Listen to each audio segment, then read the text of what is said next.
Good, thanks a lot, Abby. It's a pleasure to be here today to share this webinar with you. What we'll be talking about today is bringing, let's say, high-tech research to low-tech devices. And what we mean with that specifically for us is using maximum difference scaling, or max-diff for short, on feature phones and low-end Android devices.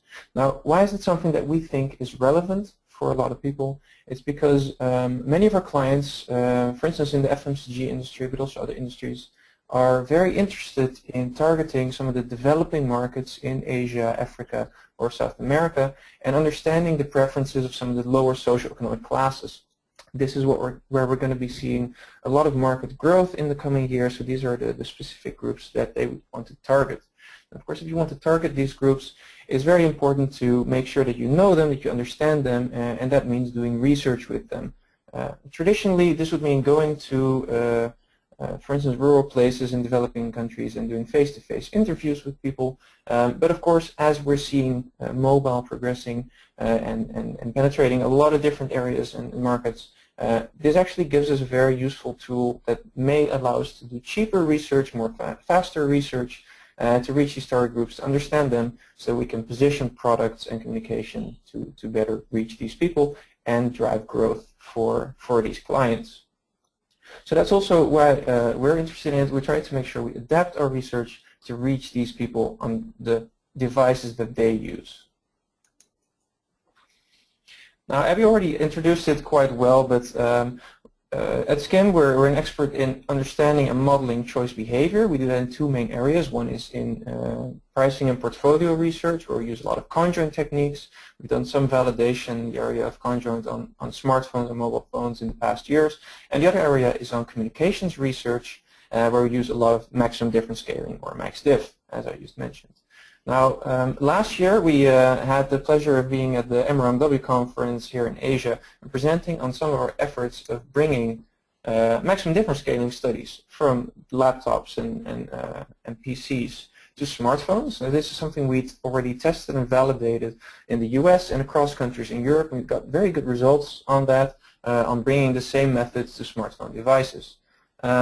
We also tried to bring that to the Asian market, and one test case that we used was a study in Vietnam, where we actually realized that even though internet penetration is quickly rising, we weren't really able to get the same kind of sample composition, same kind of sample group when we were just recruiting for smartphones.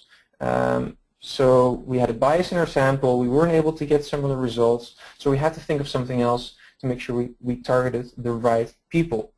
Now, thankfully, at the same conference last year, we saw another speaker of the company Bainu, and what they did is they performed research on feature phones. So these are lower tech devices, not a smartphone that you use, but a more old-fashioned device, but that does have access to the internet. And through that, you can still perform research with these lower socioeconomic classes. And we went into a cooperation, did some test projects together, and we actually were re-invited on stage last week at the MRMW 2015 to share our results together. So it's also what a lot of what we're showing today is based on. Now, some of you might question whether it's really that relevant to look into feature phones, because everyone, of course, knows that markets are developing very quickly, and smartphone penetration is growing very quickly. So why are we still looking at these devices? Well, even though forecasts say that probably by 2020, 80% of people, even in the developing markets, such as Asia and Africa, may have smartphones, that's not the reality right now. Right now, it would be more fair to say that we're on about 25% smartphone penetrations for some of the developing markets, which means 75% is still using another device like a feature phone instead of a smartphone. And even when we look at that 25% of smartphone penetration, what we see is that these are not exactly the iPhone 6s or devices that many people think about when they think of smartphones. These are typically more low-end devices. They are slow phones. They often have much smaller screens, like a 4-inch is quite a common screen size for a lot of the smartphones being sold in developing markets like India, like Africa. And basically the main driver of choice for a lot of people when they buy a smartphone is affordability. And I see a lot of people really simply buying smartphones and using them or to use WhatsApp instead of all of the gaming and watching videos and other things that you and I might do on our iPhone or on our Samsung Galaxy X. But that's not the only thing holding us back, because if it was just about smartphone penetration, probably it wouldn't be such a big deal. But what we see as well at the same time is that while in the US and other countries in Europe, we see a 3G or 4G penetration that's often well above 70%. In some of the markets in developing areas, this is much, much lower. So in Indonesia, we have 34%, which is already pretty decent. But if you look at India, and India has grown over the past year by, I think, about 50%. So it was even lower. It may have even doubled over the last year, but only an 11% penetration of 3G and 4G networks. Now, note, we're not talking about 4G here. We're talking about 3G here as well. So everything else is a 2G network. I'm not sure when you've used 2G for the last time to try to load a web page on your phone, but it's basically not doable. It takes very, very long. So even if you have a smartphone, if you're stuck on the 2G network, what you're going to be doing with that smartphone is going to be very, very limited. And that's the mobile reality for a lot of people. So that's something that we need to adapt to. If we put our surveys on smartphones and make it look very nice on a nice mobile web page, for a lot of people this is simply not going to be something that they can reach. And it's not just for research, it's for all kinds of things. So let me quickly introduce where Bainu, the partner that we used for this research on feature phones, how they deal with this. Typically, a user using a smartphone or a feature phone in developing markets wants to access apps like Facebook and Twitter and all kinds of ways for them to interact with the world. But because of the slow network connection, this is not possible. So what Bainu does is they offer a sort of cloud service where they talk to all these apps and websites and things that are available, and through smart methods, virtualization, compression, all kinds of things, they chop that data up to the bare minimum, bare essentials, and they make sure that that's the only information that you need when you're using your feature phone or your smartphone to interact with, for instance, Facebook. So that makes it accessible for a lot of people to get to Facebook or to other websites and apps on their feature phone or on their low-end smartphone device on a limited network. Now, I've done this so well that they've been able to recruit a very large user base across countries. So you see that that's across Asia, Africa, and Latin America, over 2 million monthly users. And in dealing with this active user group, they figured, what can we do with these people as well? We can invite them to participate in research. We have active users that are using this app on a daily basis or on a weekly basis. So you can invite them to participate in research. And that's also what we've done here exactly for these studies. Now, what I'm going to do is I'm going to talk you basically through our process based on 2 case studies that we've used. Now, what we're presenting here is a fictional case study. It's not exactly what we test in real life, but I hope that will bring the point across. Basically, let's look at a situation where we have a client coming to us and they want to sell women's razors. They want to do that in South Africa and in India. The main question for our client in this case would be, how do we position our product and what do we say about the product to make it as attractive as possible? We could talk about cutting away your hairs with sharp blades, maybe not the best way to phrase things. Most gentle shave, enjoy smooth, beautiful skin. And typically, this wouldn't be just 4 different things or statements that our clients would be thinking about. It would be dozens. So we need to make sure we know exactly what would be the best way to position the product. What we typically use for this is maximum difference scaling. Now, there's a few advantages to that. Maximum difference scaling, in this case, you take this big set of, for instance, 20 or 30 statements that you want to test, and you break it up into small subsets, such as the 4 you see here. And it's very easy. You ask a respondent, which one do you like best, and which one do you like worst? And based on that, we repeat that exercise every time, showing different subsets of statements and based on that we can estimate what would be the best way for you to position your product. And give you a clear recommendation. For instance, enjoy smooth, beautiful skin might work best for your brand for that market.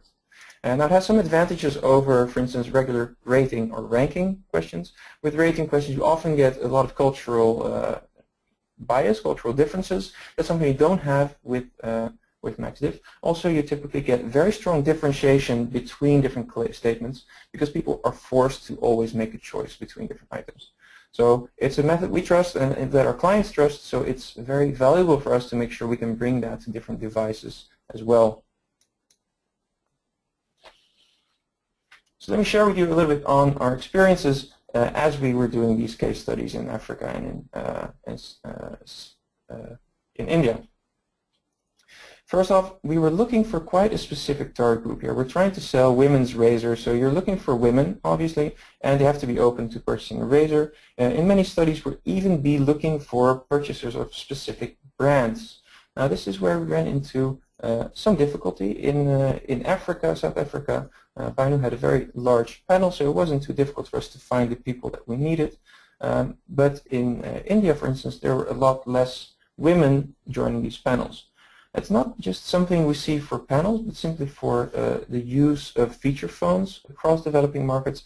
Typically, women are underrepresented, so it's something to really keep in mind as you're setting up a study like this. If there's less women in our panel, less women using feature phones, it's more difficult to reach them, and it may be not the most suitable method to try to use feature phones to research these people. Now, secondly, we were looking for relatively lower social classes, but we confirmed also in this research when you're doing studies on feature phones, it's really the lower socioeconomic class that you reach. So if you want to reach both the lower and the middle socioeconomic classes, you might want to combine it with different methods of recruitment as well. So either online or on smartphones or really face-to-face research. Then a third thing that happened is that as we were performing research and we only wanted to select women to participate in the research, we had men screening out, not making the cut, not being selected because they were men. And we saw that they started to try to cheat the system. We got quite a few men claiming that they were women to participate. Now these are a bit of teething problems. We've seen this in a lot of different sorts of research as they came up. When online research just came up, we saw a lot more of this kind of behavior than we do right now. All of our agencies and partners typically have strong quality control measures in place to make sure that this doesn't happen. And in fact, in this case, we're also very happy with Binu and what they did. They were able to perform quality checks on the data. They have all of these users, they have all of their information, so they were able to confirm that a lot of these men were faking it, and we were able to screen them out. But for newer technologies, newer methods of recruitment, this is something you'll often want to look out for, especially if there's new parties offering these services. They might not always know exactly what the best practices are to make sure your data quality is on the right level. Now next I want to get a little bit technical. I won't keep you too long. I won't take too long to go through this. But it's something that we ran into as we were doing this kind of research. Typically when we do a study like this, we want to test a lot of claims. So what I show you here, the total number of claims can be up to 30 different statements that we want to test. Now because we use this method of maximum difference scaling, we have to repeat different sets to each respondent and ask them each time which one they prefer and which one they like least. We don't want to overload people with the number of questions we ask them, so we keep our number of choice tasks quite limited typically. That means that each respondent would only see each statement approximately 2 times. Now it's not a problem for us because we have quite strong sample sizes typically in our research, and we use a large number of designs. Now what I mean with designs here, it's the fact that each different respondent sees different questions and statements, different combinations of statements on screen, and that's why we have a lot of overlap between different respondents. And that overlap helps us to create better estimates of what works and what doesn't work across the market. And that leads to very solid results. Now, as we were bringing our research to smartphones, we still had a very large number of statements we wanted to test, but in understanding how people use their smartphones, they're on the go, they have a typically shorter attention span. We needed to keep that interview length shorter. So what we did is we brought down the number of choice tasks even further, which meant that each respondent maybe saw each statement only once. To compensate for that, we had to increase our sample sizes even further, increase our number of designs, so we had a large amount of overlap, and we still got very solid results on the smartphones. Now, as we were doing the studies on feature phones, we ran into some trouble. As it was difficult to get the right sample sizes, we knew that we couldn't simply increase our sample size in this case. We were looking for quite a specific target group, and maybe not a target group that was the easiest to find on feature phones. We still had a very large number of claims in our first test, so what we did is we tried to keep the number of choice tasks similar to our regular setup. Each statement was seen about 2 times, but we ran into some other difficulty, which was the number of designs. Now, typically, we have our own software tools that we use to program these kinds of studies, and they allow us to implement these number of designs very, very easily. In this case, however, we are limited to the software being used by the provider of the panel on feature phones. I'm not going to go into it in too much detail, but suffice to say, programming for smartphones, programming for mobile pages is very easy. Programming in such a way your survey that it's compatible with all kinds of feature phones that are available is a nightmare. So you really have to rely on the provider of the sample, provider of the feature phone software to do that programming. So we had some difficulty there. We couldn't simply implement a lot of design. So what we wanted to do is we wanted to really test the limits and said, what happens if we only use one single design so each respondent sees exactly the same combination? Now we did randomize the order of statements, so we didn't create bias there. But still we found that our results were simply very, very flat in this case. We didn't get enough observations to get a very strong measurement of what works and what doesn't work.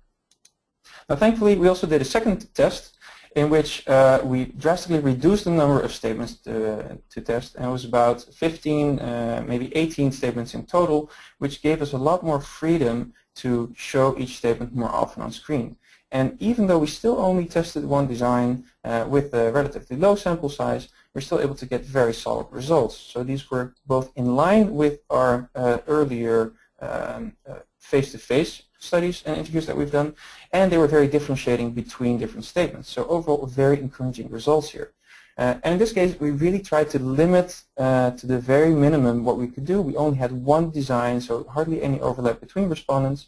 What's next for us is to experiment a bit more with a different number of designs, a little bit of overlap. So for instance, 5 different designs that are shown to different respondents, and that should really help us to get even better results.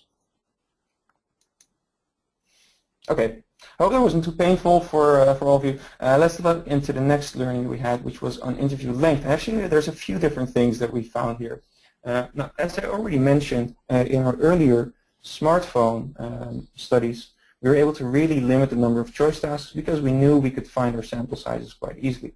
Because in this case we weren't able to increase our sample size, we had to show them quite a lot of choice tasks to get valid results. However, there was also a lot of other questions that we wanted to ask, for instance, on demographics, and to understand we were looking at the right socioeconomic classes. So what we did is we split our research into different modules, and after a respondent finished one module, they had the option to proceed with the second. Now typically what we saw is that if someone completed the first part of the survey, about 80% also wanted to participate in the second part. They could do that at a moment of their own choosing. But these results were really very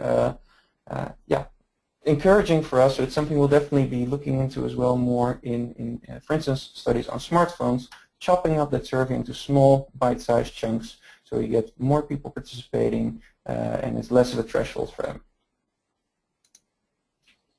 Secondly is the length of the questions and answer categories. Now typically what we're used to doing is writing very long, elaborate questions and answer categories in our surveys. Now especially some of our UK colleagues, I shouldn't say this, but have a hand in writing beautiful long questions, but it's something that simply would not fit on a feature phone. If you have a very small screen, it's something that's not going to fit, so we really had to change and adapt our phrasing in our questions and keep it to the bare minimum and just keep it limited to being understandable. As you see here on the example, in some cases, our questions were so long that you couldn't even see the answer category. So it's something we really had to make sure we limited. And finally, on length, is the length of the answers of our respondents. We typically ask some open-ended questions in these kinds of research, asking people why they like or dislike certain statements. And we're, of course, used to getting some gibberish from respondents. But in this case, we did see that there's a lot of people who didn't want to take the time, especially on a feature phone. I mean, you don't have a full keyboard on it. It's quite a hassle to go into too much depth, and that also leads me to thinking about where we could apply this kind of research best. It's probably not when you really want to go into depth about why one statement is preferred over another and try to understand it better. But if you want to get quick insights and you just want to understand which is most preferred and which is least preferred, then a research like this could work very well. Now another learning 4, and this is one that a lot of you have probably been waiting for. It's on cost and timings. Now keep in mind, we were looking for quite a hard to reach target group, as these were women who had to be open to shaving, and we also selected on certain brands. With this setup, our original KP, or face-to-face interview with a laptop, cost us quite some money. We had a 20-minute survey in total, and it took us about 2 weeks to recruit everyone and get our data packages in. To compare, the mobile research cost us considerably less in terms of fieldwork costs. Of course, it took about only 5 minutes, and the follow-up questions that we asked took about 2 to 3 minutes, and also took us around 2 weeks.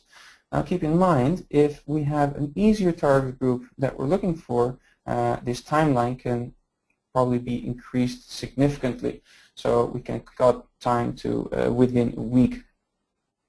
That's also why it's so important to be very aware of who the target group is that you're looking for, and whether the feature phone is really the most suitable way to recruit these people. So wrapping up, first off, let me say we've tested and validated the fact whether or not we can bring this type of research to feature phones as well. Now there were some limitations, both technical and in terms of the people you can reach, but overall this is a valid alternative to doing this kind of research, and it allows us to reach these lower socioeconomic classes in developing countries in a far more cost-effective way. So it's definitely something that that we want to proceed with. Of course, there are some limitations. Make sure you use this for tactical purposes. It's to test a small number of essential claims. We need to keep these surveys short. We need to make sure we have enough observations on our trade-offs, and we probably won't be able to ask very extensive questions on why they prefer one thing over another. So it's really for those short and sweet tactical insights. What do we want to proceed with? How well does it perform? And continue with that immediately. Our sample shouldn't be too specific or too challenging. It really should fit the sample available and the users of feature phones, which are typically skewed a bit more to men. In a lot of markets, actually, we see that that's shifting a bit. We see more and more women also having feature phones or smartphones, and that also means it will be easier to get them in our samples in the future. And finally, use the feature phones to target only the lower social classes. Either this could be your only target group. If you're really only looking for that lower socioeconomic class, then you can suffice with only doing a study on feature phones. But in many cases, you would be looking in a more healthy spread between different classes. And then you might look into a combination with online or in combination with smartphones. And actually, there are panels who also provide these kinds of services across different devices. That's it from my side. If there's any questions, I'd be happy to answer those now. Evie, I think you've been keeping track, seeing if we have anything coming in. Yeah, thank you. Thank you for the presentation. And yeah, so go ahead and please fill in questions if you have any, and we'll be able to answer those in the last few minutes. I've got one here. It says, what is the sample size needed? Yeah, good question. Typically for research like this, where you might test up to 25, 30 different statements, we look into 200 to 300 respondents. Now, if you're very much interested in looking at splits in your sample, so specific types of users, we would always recommend to increase that. Also, when you're looking at a smartphone setup, as I explained, you probably want to double that to make sure you get enough observations for all of your statements. For feature phones, I would also recommend about 200 respondents for about 15 to 20 statements. But where possible, it would be very good to increase that number so we can keep the questionnaire itself as short as possible. Great, thank you. I've got another question that came in. Do you also have experience with this in the business-to-business market? Do you know how that would apply? I can imagine it would be a challenge to find the right people. Either you would have to make sure that you have a panel with people who would subscribe to participate in this kind of research for business to business.